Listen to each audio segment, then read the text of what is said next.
उदारे चरितारं तु वसुदैव कुटुम्बकम्। ॐ स्वस्ति न इन्द्रो वृद्धश्रवाः स्वस्ति न पूषा विश्ववेदाः स्वस्ति नस्तार्क्ष्यो अरिष्टनेमि स्वस्ति नो बृहस्पतिर्दधातु। ओम शांति शांति शांति। जय श्री कृष्ण। संगीता में ब्रह्म एकदम क्लियरली। तो जैसा कि हम सभी जानते हैं कि नारद मुनि को आदत थी कि वो कभी भी मृत्यु लोक का, कभी पृथ्वी लोक का, कहीं ना कहीं भ्रमण करते रहते थे। And in general he had access, जब जी चाहे वो वैकुंठ पहुंच जाते थे नारायण को मिलने, फिर वापस आ जाते थे, फिर यहाँ पर लोगों से कुछ मिंगल करके या कुछ यहाँ के क्या क्या एक्टिविटीज हो रही हैं वो देखते थे। तो एक बार ऐसे ही भ्रमण करते करते वो किसी गुरुकुल में पहुंच गए। तो गुरुकुल में अलग अलग तरह की विद्याएं सिखाई जा रही थी किसी ऋषि को। कोई स्टूडेंट्स योग सीख रहे थे, तो कोई मेडिसिन सीख रहे थे, तो कोई केमिस्ट्री सीख रहे थे, कोई मेटलर्जी सीख रहे थे, कोई ज्योग्राफी सीख रहे थे। तो वहां पर उन्होंने देखा एक छोटे बंच ग्रुप ऑफ योगीज जो थे, उनको मेडिटेशन की बकायदा ट्रेनिंग दी जा रही थी कि आपको मेडिटेशन कैसे करना है। अब जाहिर है आप किसी भी चीज, किसी भी एक्टिविटी को बिना किसी ध्येय के तो कर नहीं सकते।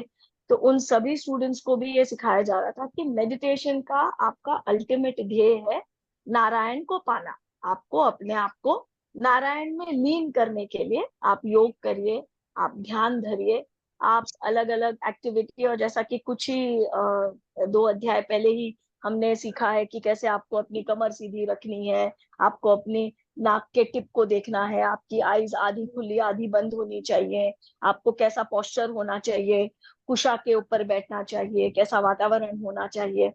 तो वो सारी चीजें उनको बकायदा ट्रेनिंग दी जा रही थी। तो नारद मुनि सब कुछ ऑब्जर्व कर रहे थे कौन क्या कर रहा है। अब नारद मुनि को देखते ही वो जो पूरा बंच जो पेड़ के नीचे बैठ के मेडिटेशन कर रहा था, सारे के सारे चाऊ म्याऊ करते हुए सारे यंग स्टूडेंट्स आ गए। अरे नारद जी प्रणाम प्रणाम प्रणाम, अब बताइए मैं कैसा कर रहा हूँ मेडिटेशन, मैं अच्छा कर रहा हूँ ना, मैं ठीक से कर रहा हूँ ना, आप देखिए ना मैं कैसा कर रहा हूँ। तो नारद जी पहले तो he said okay, hello guys, जैसे कोई गेस्ट फैकल्टी आते हैं ना कॉलेजेस में, तो उस तरह से ही वॉज वेरी हैप्पी कि वाओ दिस पीपल आर, ये लोग आ रहे हैं मुझसे मिलने। After some time he got a little annoyed कि अब तुम मेडिटेशन कर रहे हो, कि तुम्हारा ध्यान मेडिटेशन मैं ठीक से बैठा था क्या, मैं ऐसा हो रहा था क्या, मेरी नाक सीधी थी क्या, मेरे बाल तो नहीं उड़ रहे थे क्या। तो नारद जी थोड़े से उनके जो गुरु थे, तो वो जरा सा वो बोल रहे थे कि ये आप थोड़ा इनको सीरियसनेस सिखाइए, मेडिटेशन ऐसे थोड़ा ना होगा। फिर भी वो बच्चे, यंगस्टर्स, नॉट बच्चे मतलब यंग जो थे सारे, वो आके नारद जी का दिमाग चाटने लगे। अच्छा बताइए ना, आप तो हमेशा जाते रहते हो नारायण के पास, तो बताइए ना मुझे कितना टाइम लगेगा वहां पर, आप तो कभी भी आते हो कभी भी जाते हो, तो आपका कोई शॉर्टकट बताइए मुझे।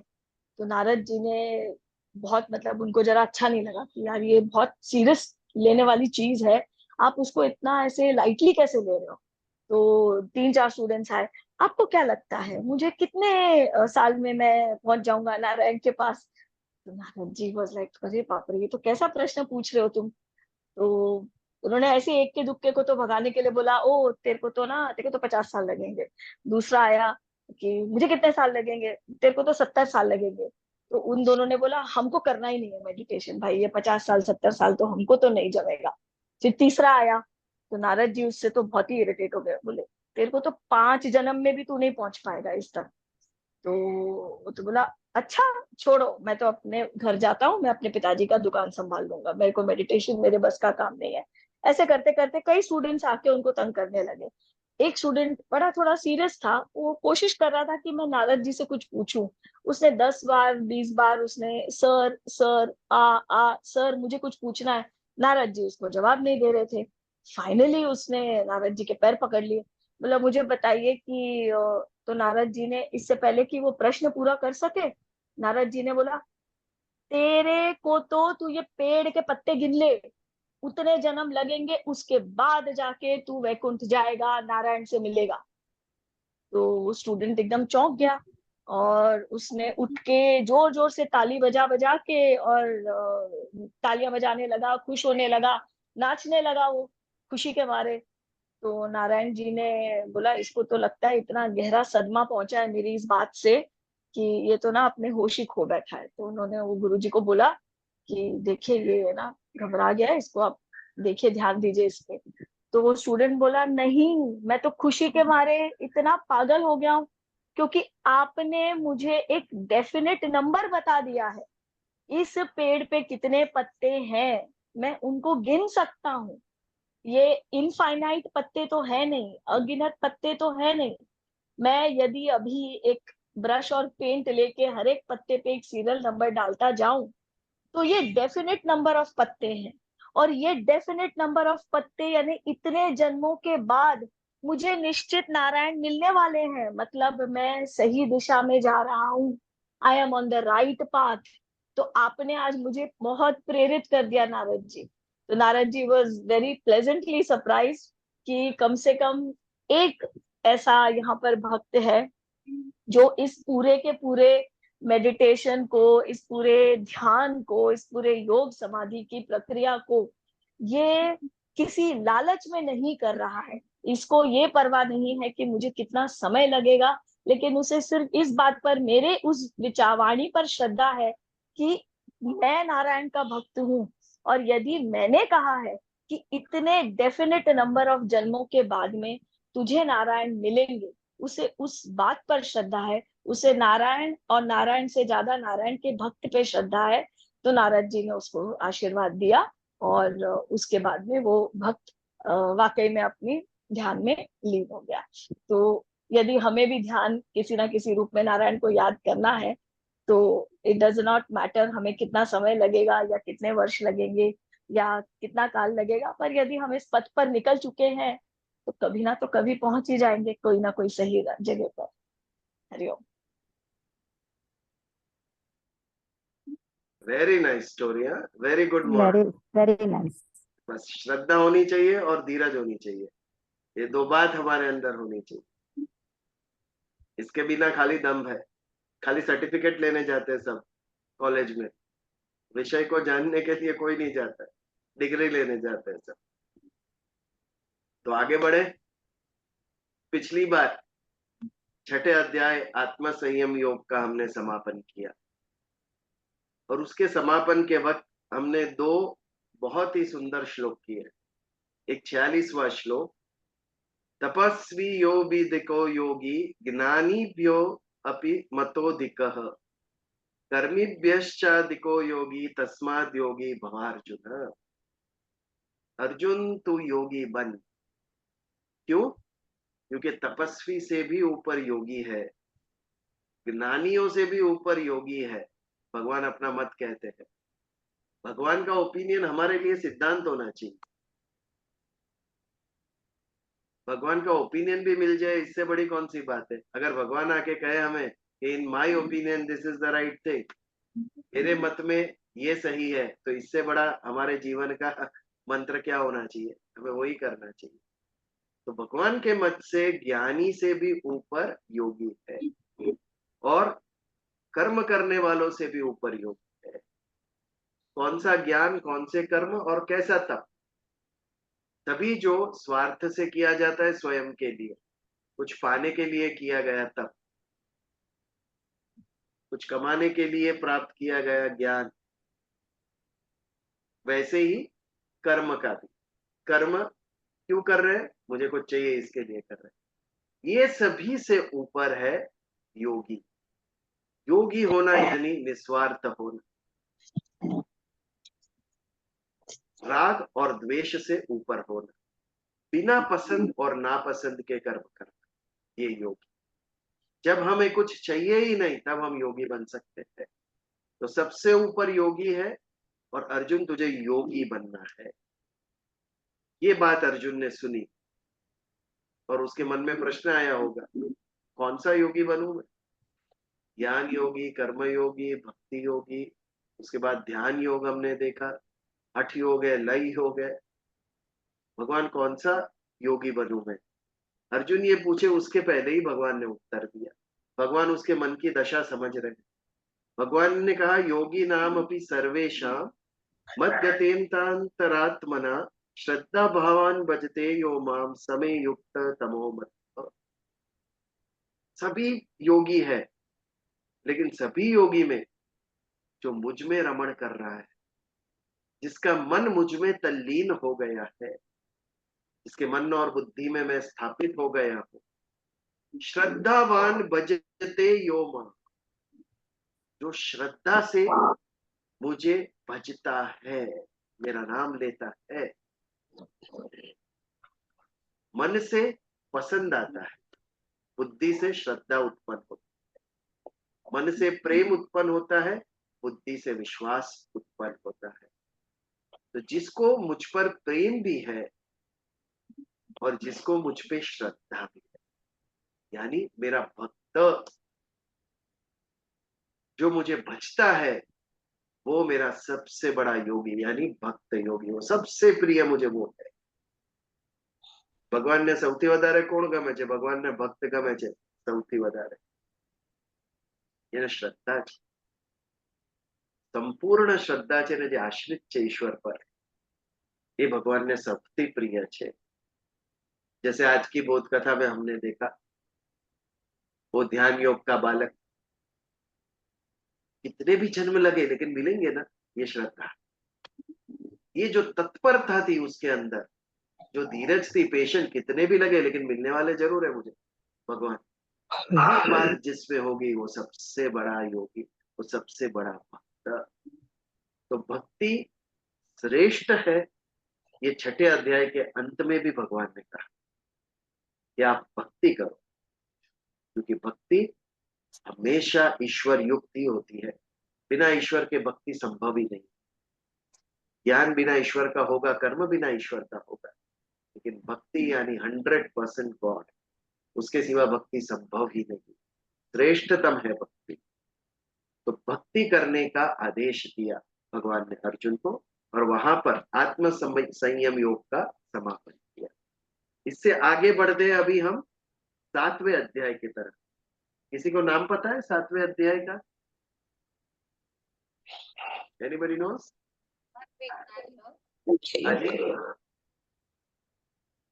हेलो, ज्ञान विज्ञान योग, हाँ कोई बोल्યું? ज्ञान विज्ञान योग, यस, 7मो अध्याय છે ज्ञान विज्ञान योग। ये 7वां अध्याय है। फिर कौन सा ज्ञान? एल्जिब्रा की ज्योमेट्री का ज्ञान, और कौन सा विज्ञान? फिजिक्स का या केमिस्ट्री का? ये कौन सा हमें समझना है? ज्ञान और विज्ञान, ये दो बात भगवान, दो प्रकार की बात भगवान ने की, ज्ञान और विज्ञान योग। ये आगे के श्लोक में आएंगे तब विस्तार से देखेंगे। पहला श्लोक ज्ञान विज्ञान योग का। मय्यासक्त मनः पार्थ योगम युज्यन मदाश्रयः असंशयम समग्रम माम यथा ज्ञास्यसि तृच्छृणु। असंशय समग्रम माम, बिना कोई संशय के यानी पूर्ण श्रद्धा से, समग्र माम, मैं संपूर्ण क्या हूं, ज्ञास्यसि तच्छृणु, श्रृणु यानी सुन, उसको मैं सुनाऊंगा कि मैं संपूर्ण क्या हूं, मैं कौन हूं, इसका ज्ञान मैं दूंगा। किसे? मया सक्त मनाह पार्थ, जिसका मन किसमें है? मया सक्त, मुझ में जो आसक्त है, जिसका मन मुझ में लगा हुआ है, उसको मया सक्त मनाह पार्थ योगम युज्जन मदाश्रय। जो व्यक्ति मेरे आश्रय में है, मदाश्रय यानी जो व्यक्ति मेरे आश्रय में है उसको, और योगम युज्जन, युज्ज यानी जुड़ना, उसका अभ्यास करना, कर्म करना। योग क्या है? योग यानी मिलन, बट किस चीज का मिलन? आत्मा और परमात्मा। ये जो योग है उसे नित्य योग कहते हैं। नित्य योग क्या है? आत्मा परमात्मा का अंश है। मेरा आत्मा और परमात्मा दोनों जुड़े हुए हैं। जैसे मेरा शरीर प्रकृति का अंश है, वो जड़ एकता और ये चैतन्य एकता, कि मेरा आत्मा जो स्व है, जो मैं हूं, मैं परमात्मा से जुड़ा हुआ हूं, मैं परमात्मा का अंश हूं। मेरा आत्मा प्रकृति का अंश नहीं है। ये जो है ये योग है, और ये नित्य योग है। अर्थात हम 24 घंटा 365 दिन सारा आयुष्य हमारा आत्मा परमात्मा से जुड़ा हुआ है। एक क्षण भी ऐसा नहीं होता है कि दोनों का कनेक्शन टूट जाए। एक क्षण भी ऐसा नहीं होता है कि आत्मा शरीर छोड़ के, बहुत गर्मी है इंडिया में, स्विट्जरलैंड जाके आता हूँ, ऐसा कहता है। कभी भी नहीं, एक क्षण के लिए भी नहीं। इसके लिए उसे नित्य योग कहा गया है, जो हमेशा जुड़े हुए हैं, हमेशा का जिसका ऐक्य है, वो नित्य योग। और इस योग की अनुभूति करते रहना, वो युज्जन। हमसे ये युज्जन नहीं होता है। पहले तो आत्मा का साक्षात्कार हमसे होता नहीं, आज तक किसी ने अनुभूति नहीं की। हम सब ने सुना है, और क्योंकि भगवान ने कहा हम मानते हैं, क्योंकि श्रद्धा। थोड़े बहुत गधे जैसे नहीं है हम लोग, सुना है इसके लिए मानने लगे। We have not proved it, है कि नहीं? आगे से जैसे कहते आए, हम भी मानते आए हैं। ये श्रद्धा है कि अनश्रद्धा है? अनुभूति नहीं हुई हमें, बट जिसको हुई है उन्होंने कहा है, इसके लिए हमें उन पर श्रद्धा है, इसके लिए हम मान रहे हैं। एक बार अनुभूति हो जाए, आपको समाधि लग गई, आपको ब्रह्म और परब्रह्म की एकत्व का अनुभूति आपको हो गई, उसके बाद भी आप जब समाधि से बाहर आएंगे तो संभव है कि ओवर पीरियड ऑफ टाइम आपको उसकी विस्मृति हो, पुनः आपको न भी हो वो अनुभूति। इसके लिए कहा गया भगवान ने योग युज्जन मदाश्रय, जो उस अनुभूति का विचार करता रहता है, जो उस अनुभूति का अभ्यास करता रहता है, ऐसा मेरा भक्त, जिसके मन में मैं हूं मय्यासक्त मनः। मन किसमें लगता है? जो पसंद आता है उसमें मन लगता है। अभी ये सही है या गलत है, मन को कोई परवाह नहीं। मित्र अच्छा है या बुरा है, कोई फर्क नहीं पड़ता है। मम्मी पापा चिल्लाते हैं ये मित्र तेरे लिए अच्छा नहीं है, लेकिन मन में पसंद आ गया, इज माई फ्रेंड। बालक देखना नहीं है। ऐसे भी एक व्यक्ति जो व्यसन करता है, पसंद आ गया व्यसन उसे, किसी की नहीं सुनेगा कि भाई आपको हानिकारक है सेहत को, नहीं सुनेगा। मय्यासक्त मनाः, मन को जो पसंद आ गया उसमें आसक्त हो गया। और ये सबसे बड़ा हमारा मित्र भी है और शत्रु भी है। मन एवं मनुष्याणाम कारणम बंध मोक्षय। अगर संसारिक बातों में मन लग गया तो शत्रु, और यदि मय्यासक्त मनाः, भगवान कहते हैं मुझ में अगर मन लग गया तो मन से बड़ा तेरा कोई मित्र नहीं। जीवन तरीके તમે जो भगवान में मन लागी गयो। एक मय्यासक्त, जिसका मन मुझ में लगा हुआ है, और दूसरा मदाश्रय, जो मेरे आश्रय में है। हमारा आश्रय स्थान क्या है? आश्रय यानी यू कैन से डिपेंडेंट। हम किसके ऊपर निर्भर है, किसके ऊपर डिपेंडेंट है? Are we? ईश्वर। हम ईश्वर पे है सच में? संसार पर છે। हाँ, ચાલો ઈશ્વર પર ડિપેન્ડન્ટ છો તો આપણો સત્સંગ પતે એટલે ચપ્પલ પહેરો અને નીકળી જાઓ બહાર। આ ઘર તમારું નહીં, આ પરિવાર નહીં, આ દાગીના નહીં, આ કપડા નહીં, આ બેંક બેલેન્સ નહીં, કાંઈ નહીં તમારું। કાલથી આવતા જ નહીં પાછા ઘરે। કેટલામાં હિંમત છે? જ્યાં ભગવાન લઈ જાય ત્યાં જઈશું। એ હિંમત? विवेकानंद में थी ये हिम्मत, हम्म, मीराबाई में थी ये हिम्मत। जो पहने थे वही कपड़ा पहन के निकल गए, सब कुछ छोड़कर। ये मदाश्रय। और लोग उसको ही याद कर रहे हैं इतने सालों के बाद भी। हमारी सब गाड़ियां इधर ही रह जाने वाली। વિજલભાઈ हाँ, આપણે છોડીએ નહીં તો વાંધો નહીં, પણ એટલીસ્ટ આસક્તિ જેટલી ઓછી ઘરમાં રહીને કરીએ એ definitely, definitely. that That is is, possible. yes, it is 100% better than other lives, the other types of life that we are living. It is 100% better than that. But this हाँ, is ultimate. that is हाँ, ultimate. ultimate. Madashraya कहने का तात्पर्य हम But we आश्रय have responsibilities, no? Yes. I mean, all of this is very आप इसको पलायन नहीं कर सकते हो। आप अपनी जिम्मेदारियों में संसार में रहते रहते आप जितना हो सके आसक्ति कम रखिए।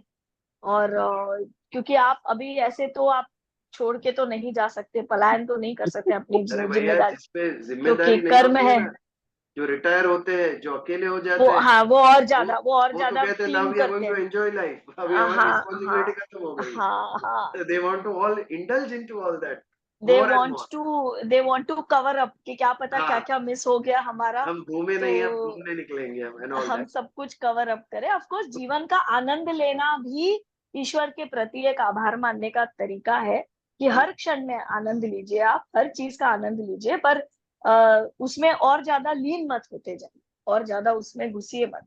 कहने का तात्पर्य हमारा आश्रय संसार है।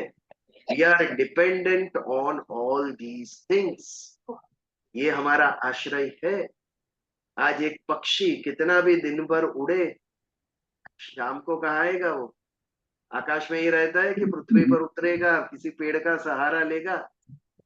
हम भी कितना भी एक प्लेन में घूमे, कहीं तो लैंड करना ही पड़ेगा ना। आज 6-6 महीना स्पेस में रहने जाते हैं एस्ट्रोनॉट्स, लेकिन उसके बाद वापस आते हैं पृथ्वी पर। तो हमारा आश्रय स्थान क्या है? ये वसुधरा हमारा सबसे बड़ा आश्रय स्थान है। यदि पृथ्वी न हो तो हम कल्पना भी नहीं कर सकते कि हम कैसे जी सकेंगे। इसके लिए पृथ्वी को देवी कहा गया। सुबह वो श्लोक बोलता है ना हम, जिसका पाद स्पर्शम क्षमस्व में, देवी पृथ्वी को पैर लगता है हमारे रोज, इसके लिए पहले क्षमा मांगिए। समुद्र वसने देवी समुद्र वसने देवी पर्वते स्तनमंडले पर्वते स्तनमण्डले विष्णुपत्नी नमोस्तुभ्यं पादस्पर्शनमः। स्पर्शम क्षमस्व में। तो ये आधार है पृथ्वी हमारा। कभी इस पर विचार नहीं किया, यदि पृथ्वी ही नहीं होती है तो हम जिएंगे कैसे? हवा में तो कोई जी ही नहीं सकता। मतलब जिसके बिना जिया नहीं जाता है वो हमारा आधार, वो हमारा आश्रय। इसी तरह ईश्वर हमारा आश्रय है। ये जिसके मन में कल्पना है वैसा मेरा भक्त। आज मनुष्य कितना भी एथिस्ट हो, थियो यानी गॉड, ईश्वर, जो उसको नहीं मानता वो एथिस्ट, तो भगवान में नहीं मानता। मनुष्य अपूर्ण है, वी आर नॉट पूर्ण। अपूर्णता है हमारे अंदर, ये हमारी एक वीकनेस है। हम निर्बल है।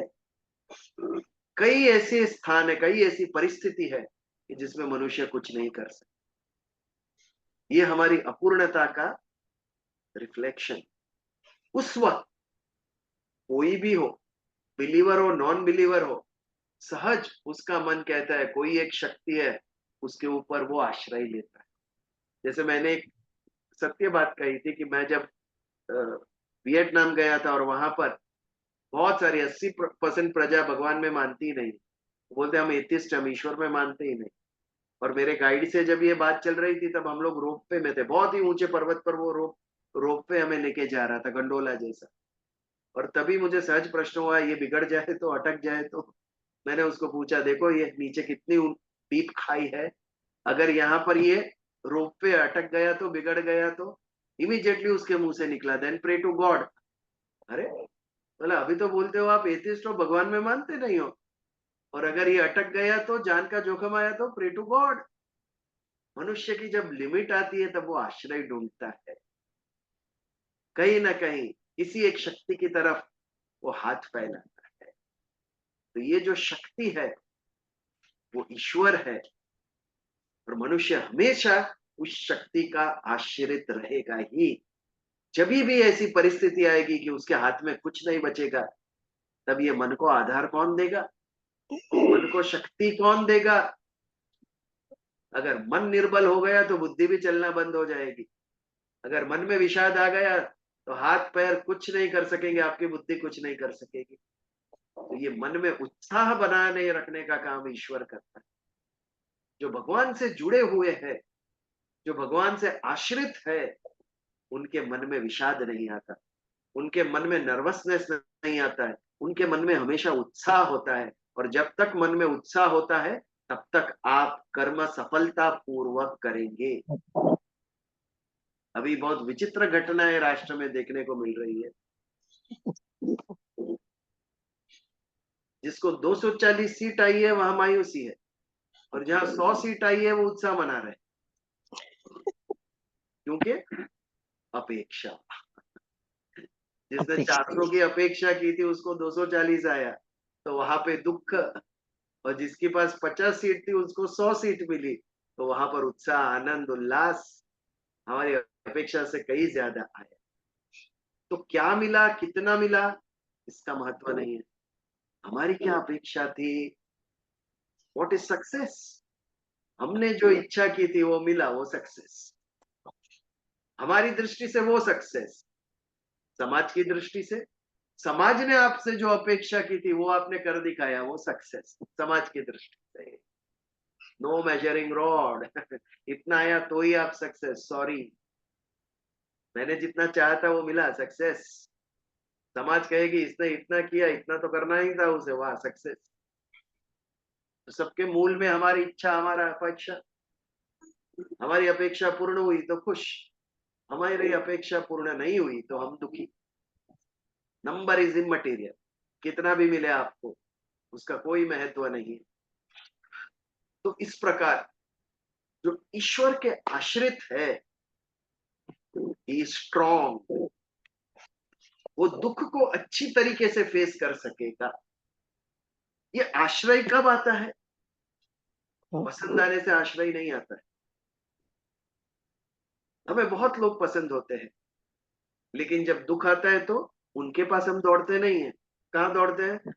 जहां पता है हमें कि ये सक्षम है हमारी मदद करने को, वहां हम जाते हैं उसको कहने के लिए। हमारी छोटा सा ग्रैंडसन है, ग्रैंड डॉटर है, बहुत प्रिय है हमें, लेकिन घर पे मेहमान आने वाले हैं तो वो क्या मदद करने वाली है? कुछ नहीं। हम 2-4 भाई को ढूंढेंगे, आइए भाई आज बहुत सारे मेहमान। ये आश्रित, हम किसके आश्रित है ये हम बुद्धि से निर्णय करते। जो सक्षम है हमें मदद करने में, उनके आश्रय में हम जाएंगे। तो मैयासक्त जो है वो मन को पसंद आने का भाव। सांसारिक चीजें बहुत आपको अट्रैक्ट करेगी, भोग, उससे आपको सुख भी बहुत मिलेगा, लेकिन वो टेम्पररी है, अनित्य। जबकि भगवत सुख जो है वो नित्य है, वो परम है, बहुत ही तीव्र सुख है वो। एक बार वो सुख का आनंद जिसने लिया, उसे सांसारिक सुख पे कोई ये रहता नहीं आकर्षण। तो मन से ईश्वर को पसंद करना, मैयासक्त मनाहा, तब मन आसक्त हो जाएगा ईश्वर का, और भगवान के सिवा हमारे मन में अन्य कोई विचार आएगा नहीं। दूसरा, मदाश्रय, जो मेरे आश्रित है। ये डिफिकल्ट है। मन में भगवान को बसाना, भगवान को प्रेम करना आसान है, लेकिन उसके आश्रित हो जाना बहुत कठिन है। हम संसार के आश्रित है और रहेंगे, ये आसक्ति हमसे छूटती नहीं। इसके लिए सेकंड स्टेप जो भगवान को आश्रित हुआ, और तीसरा योगम युज्यम, जो योग का युजन यानी योग का अभ्यास जो नित्य करता रहता है। क्योंकि कितने भी मन ईश्वर हमें पसंद हो, कितने भी हम भगवान को आश्रित हो, लेकिन ये जो सांसारिक भोग है वो हमारी इंद्रियों को खींचेगा ही उसके तरफ, और वो विघ्न डालेगा ही।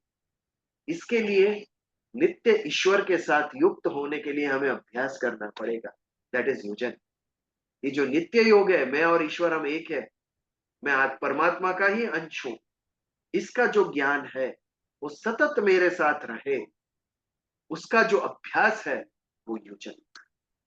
जो व्यक्ति ऐसा होगा, हे पार्थ, जो मेरा भक्त ऐसा होगा, उस भक्त को असंशयम समग्रम माम, बिना कोई शंका के संपूर्ण मेरा स्वरूप ज्ञास्यसि तुच्छ शुणु, मैं सुनाऊं, उसे बताऊंगा कि मैं कौन हूं, और ये बात तू सुन, तुझे भी मैं सुनाता हूं।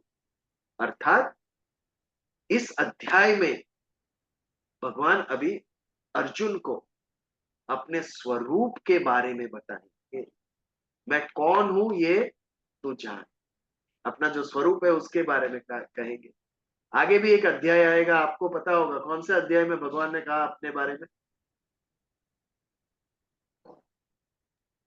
विश्व रूप जो है वो, विश्व रूप, रूप में भी विश्व है, रूप। उनका रूप बताते हैं, और उसके पहले विभूति योग, विभूति योग। हाँ, सारे संसार में उनकी जो व्याप्त विभूति है, एंडलेस, लेकिन उसमें से कुछ मुख्य जो है वो भगवान ने अर्जुन को बताई, क्योंकि जो मुख्य मेरी विभूतियां हैं वो मैं तुम्हें बताता हूँ।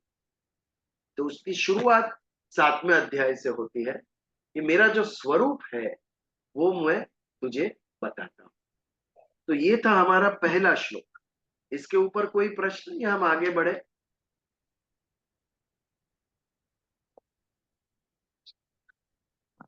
आगे बढ़े हम।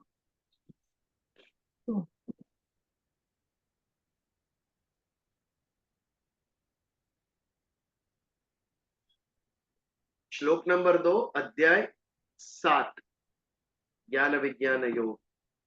ज्ञानम तेहम सविज्ञानम इदम वक्ष्याम्यशेषतः यज्ञात्वा नेह भूयोन्यः ज्ञातव्यम अविशेष्यते।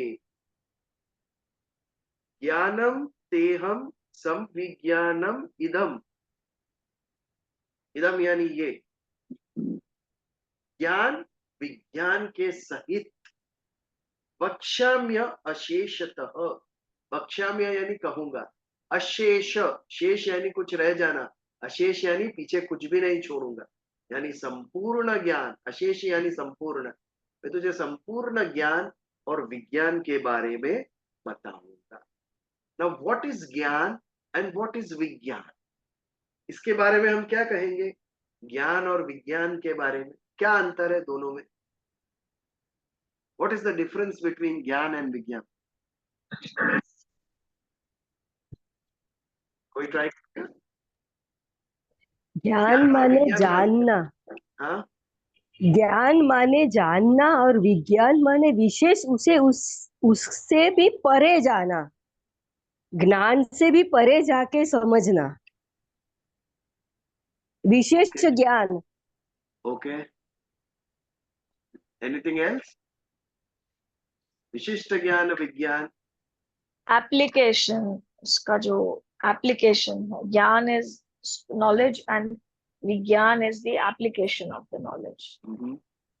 ओके, અનુભવ અનુભવ, દીપકભાઈ કહ્યું જ્ઞાનનો અનુભવ ओके। ज्ञान और विज्ञान दोनों में अंतर क्या? चलो ट्राई करते हैं हम समझने की। ज्ञान जो है वो भौतिकता का है, और विज्ञान जो है उसके तत्व का है। विशिष्ट ज्ञान, भौतिक ज्ञान ऊपर का ज्ञान, बट ये सभी ऊपरी चीजों का तत्व क्या है? विशिष्ट हो विज्ञान। आप एक ज्वेलर की दुकान में जाते हैं और बहुत सारे सोने की ज्वेलरी है, अलग अलग टाइप की ज्वेलरीज है, ये सबको जानना ये ज्ञान है। विशिष्ट ज्ञान क्या है? भले ही इतनी अलग अलग प्रकार की ज्वेलरी है लेकिन है सोना, दिस इज विशिष्ट ज्ञान, विज्ञान। अब सारे संसार का नॉलेज लो। अब जापान में जाओ तो वहां बहुत सुंदर चेरी की गुलाबी ब्लॉसम्स आती है, आप इतने सुंदर देखते हो चेरी के ब्लॉसम्स, कहीं पिक्चर में देखा, कहीं फोटो देखा, आपको जापान जाने की इच्छा होती है, वहां भी गए और वहां पर भी आपने वो ब्लॉसम देखा जो बसंत ऋतु में जिस तरीके से सभी जगह पे पेड़ पौधे ग्रीनरी, फूल खिले हैं, फल उगे हैं सब जगह पे, और ये अलग अलग फूलों का, फलों का, अलग देशों का, वहां घूमकर जाकर या पढ़कर आप ज्ञान एकत्रित करते हैं। लेकिन ये सब खिले कहाँ से? ये चेरी को गुलाबी रंग दिया किसने?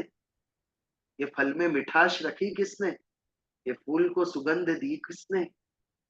जब इन विषय पर आप विचार करते हैं तो ये जो सृष्टि का तत्व है उस तक आप पहुंचते हैं।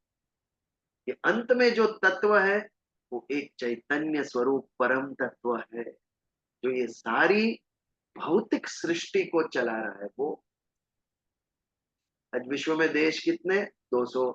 कितने प्रकार के एथनिक है, कोई अफ्रीकन है, कोई अमेरिकन, कोई चाइनीज, कोई इंडियन, सबके कलर्स अलग, हाइट बॉडी अलग, सब फीचर्स अलग, लेकिन मूल तत्व सबका, सबके अंदर वही एक आत्मा है।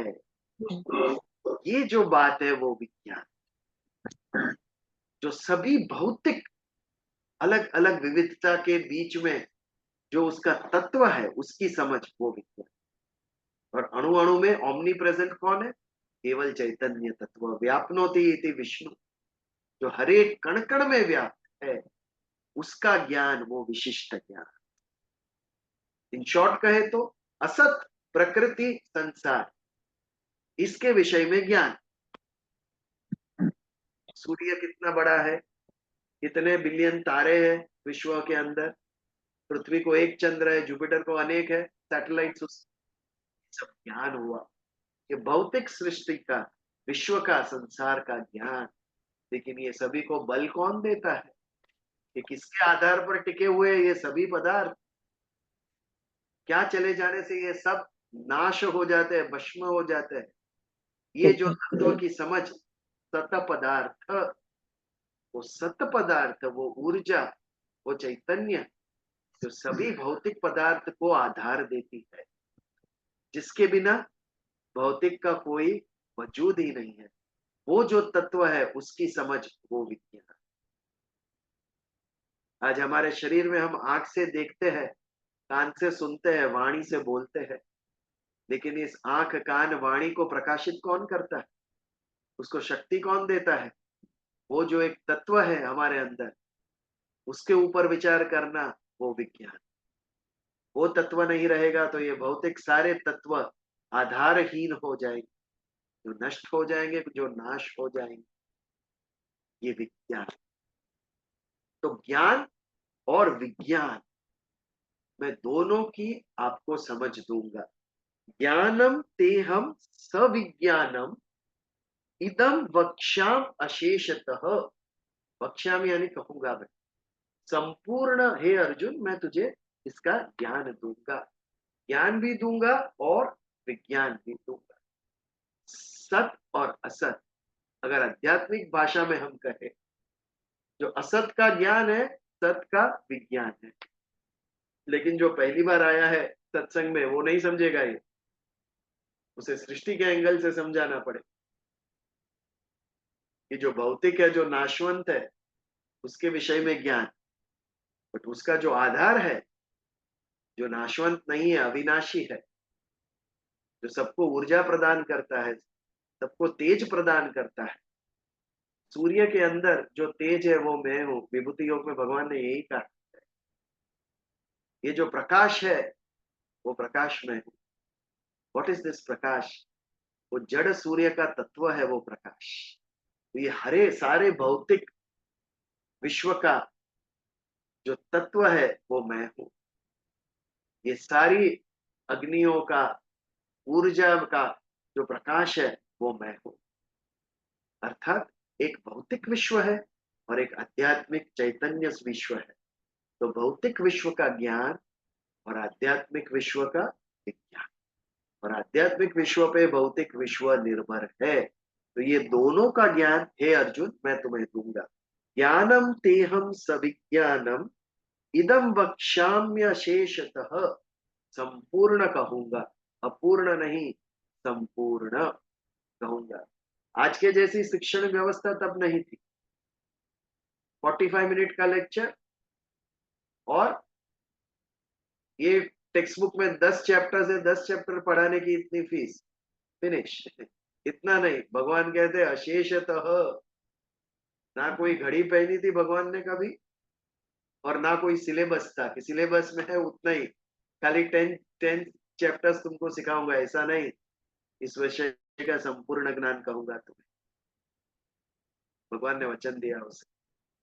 यज ज्ञात्वा नेह भूयो अन्य गातम्य अविशिष्यते। और ये ज्ञान कैसा होगा? यज ज्ञात्वा, ये जानने के बाद, भूयो यानी फिर से, अन्य किसी ज्ञान को जानने की आवश्यकता नहीं रहेगी। दो ही तत्व है विश्व के अंदर, एक जड़ तत्व, एक चैतन्य तत्व, एक भौतिक संसार, एक आध्यात्मिक तेज। जब ये दोनों का ही हमें ज्ञान मिल गया तो विश्व में अन्य जानने जैसा रहा क्या? कुछ भी नहीं। ये परम ज्ञान है, इट कवर्स एवरीथिंग अर्जुन। ज्ञान और विज्ञान ये दोनों मैं तुम्हें बताऊंगा। ये जानने के बाद अन्य किसी चीज जानने की तुझे आवश्यकता नहीं रहे।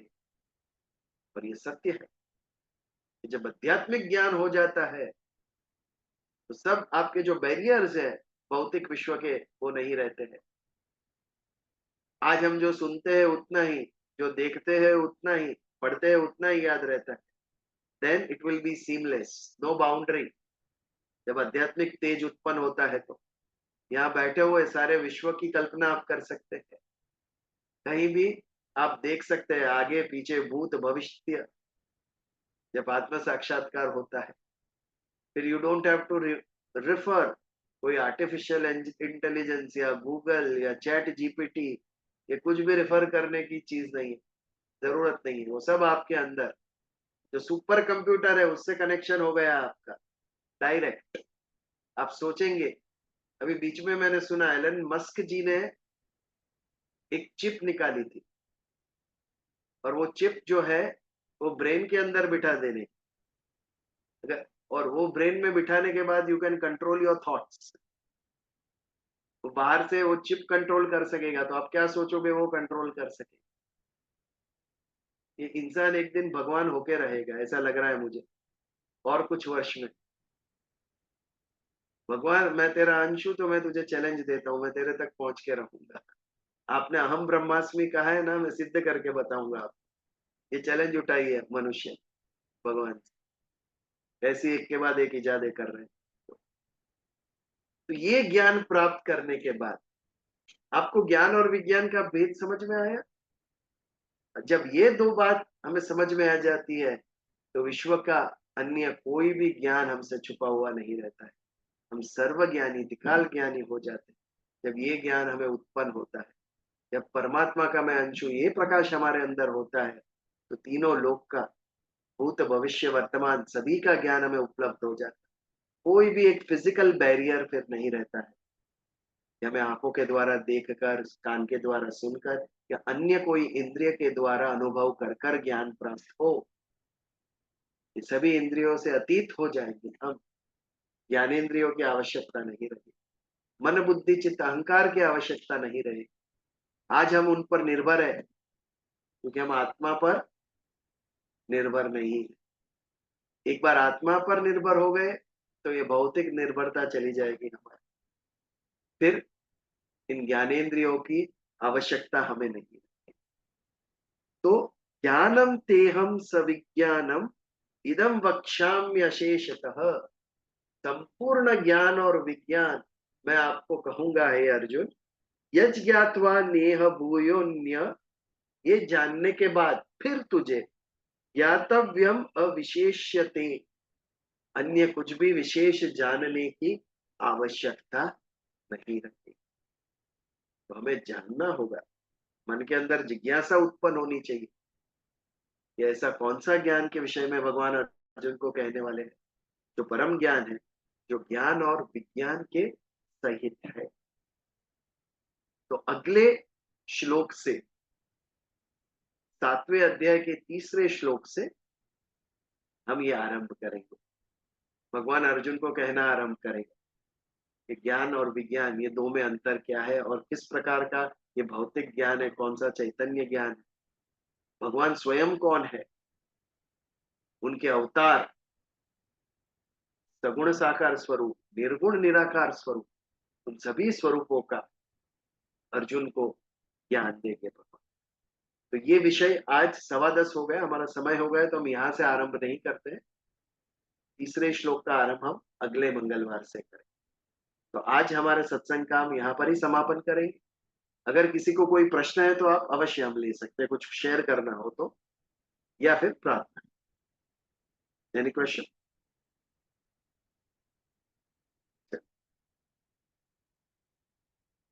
करचरण कृतं वाक्कायाजं कर्मजं वा श्रवणनयनं च वा मानस वा पराधं विहितं वा सर्वमेतत् क्षमस्व। जय जय जय करुणाब्दे श्रीमादेव शंभो। ओम शांति शांति शांति। जय श्री कृष्ण। जय श्री कृष्ण। जय श्री जय श्री कृष्ण। कृष्ण। जय श्री कृष्ण। जय श्री कृष्ण। जय श्री कृष्ण।